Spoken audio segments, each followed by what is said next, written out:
Sonnet 1. From fairest creatures we desire increase, that thereby beauty's rose might never die. But as the riper should by time decease, his tender air might bear his memory. But thou, contracted to thine own bright eyes, feed'st thy light's flame with self-substantial fuel, making a famine where abundance lies, thyself thy foe, to thy sweet self too cruel. Thou that art now the world's fresh ornament, and only herald to the gaudy spring, within thine own bud buryest thy content, and tender churl makest waste in niggarding. Pity the world, or else this glutton be, to eat the world's due by the grave and thee. Sonnet 2. When 40 winters shall besiege thy brow, and dig deep trenches in thy beauty's field, thy youth's proud livery, so gazed on now, will be a tattered weed of small worth held. Then being asked where all thy beauty lies, where all the treasure of thy lusty days, to say within thine own deep sunken eyes, were an all-eating shame and thriftless praise. How much more praise deserved thy beauty's youth? If thou couldst answer, this fair child of mine shall sum my count and make my old excuse, proving his beauty by succession thine. This were to be new made when thou art old, and see thy blood warm when thou feel'st it cold. Sonnet 3. Look in thy glass, and tell the face thou viewest, now is the time that face should form another, whose fresh repair, if now thou not renewest, thou dost beguile the world, unbless some mother. For where is she so fair, whose uneared womb disdains the tillage of thy husbandry? Or who is he so fond will be the tomb of his self-love to stop posterity? Thou art thy mother's glass, and she in thee calls back the lovely April of her prime. So thou through windows of thine age shall see, despite of wrinkles, this thy golden time. But if thou live remembered not to be, die single, and thine image dies with thee. Sonnet 4. Unthrifty loveliness, why dost thou spend upon thyself thy beauty's legacy? Nature's bequest gives nothing but doth lend, and being frank she lends to those are free. Then beauty is niggard, why dost thou abuse the bounteous largesse given thee to give? Profitless usurer, why dost thou use so great a sum of sums, yet canst not live? For having traffic with thyself alone, thou of thyself, thy sweet self dost deceive. Then how, when nature calls thee to be gone, what acceptable audit canst thou leave? Thy unused beauty must be tombed with thee, which used lives, the executor to be. Sonnet 5. Those hours that with gentle work did frame the lovely gaze, where every eye doth dwell, will play the tyrants to the very same, and that unfair, which fairly doth excel.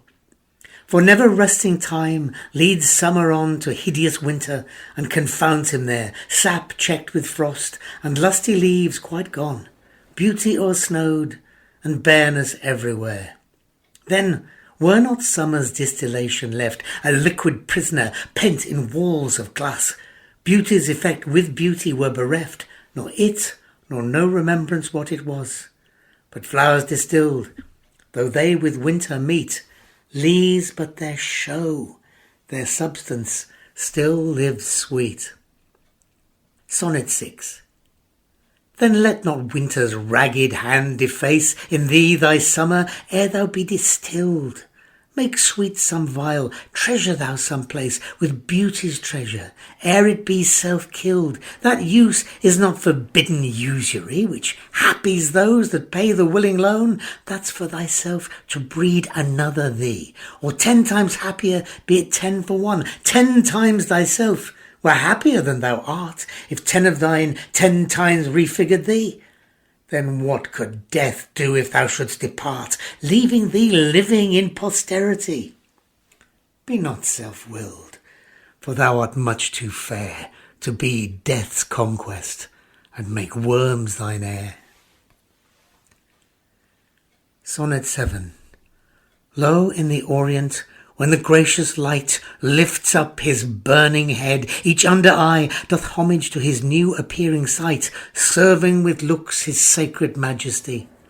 And having climbed the steep up heavenly hill, resembling strong youth in his middle age, yet mortal looks adore his beauty still, attending on his golden pilgrimage. But when from highmost pitch, with weary car, like feeble age he reeleth from the day, the eyes, for duteous, now converted are from his low tract, and look another way. So thou thyself, outgoing in thy noon, unlooked on diest, unless thou get a son. Sonnet 8. Music to hear, why hear'st thou music sadly? Sweets with sweets war not, joy delights in joy. Why lovest thou that which thou receivest not gladly, or else receivest with pleasure thine annoy? If the true concord of well-tuned sounds by unions married do offend thine ear, they do but sweetly chide thee, who confounds in singleness the parts that thou shouldst bear.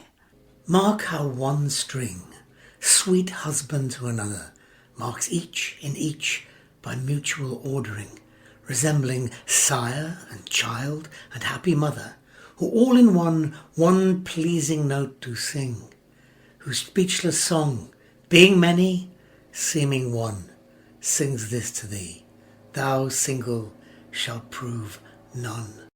Sonnet 9. Is it for fear to wet a widow's eye, that thou consumest thyself in single life?